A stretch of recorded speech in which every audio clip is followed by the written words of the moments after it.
And lastly, this also applies to the classroom setting. Affirm what you can. So in the sense that, let's say you're having a conversation and someone says a statement that's like, someone says they believe in marriage, but premarital sex is fine with them.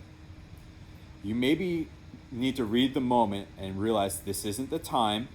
It's only the greeting during service. We're just shaking hands right now. Now's not the time to have this conversation. But you can say, I agree with you. I think marriage is great. Affirm the parts that you can. And in some sense, I have done this in classrooms or in a Bible study. When a youth says a comment, I'll actually affirm the part that I can rather than dismiss in front of the whole room the part I don't like. Because youth are very attuned to whether or not they do something wrong in front of a group. And so if you were to say, I like the first part, that second part was trash, the whole room has got a different vibe that all of a sudden it's not a safe place to explore ideas or to ask questions or even to answer your questions because you maybe just made that one person feel 50% bad. These are some of the tips and tricks that I've learned over the years. When I've been having faith conversations, I've also realized that you can't rush them. And in some sense, it's very important to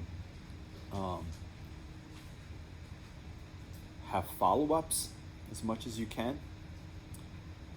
Again, Bible studies are great, but they give the opportunity to have the one-on-one conversations.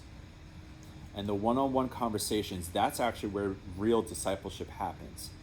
And actually, if we're being honest, that's when you know that someone cares. Because they check in on you one-on-one and a month later. It's like, hey, you know how we prayed about your brother Roger? How's that going this month? That tells them that you've been thinking about them for a month.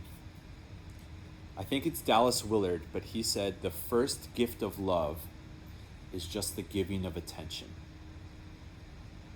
Youth, and even us as adults, we will never feel loved if we don't feel like people give us attention.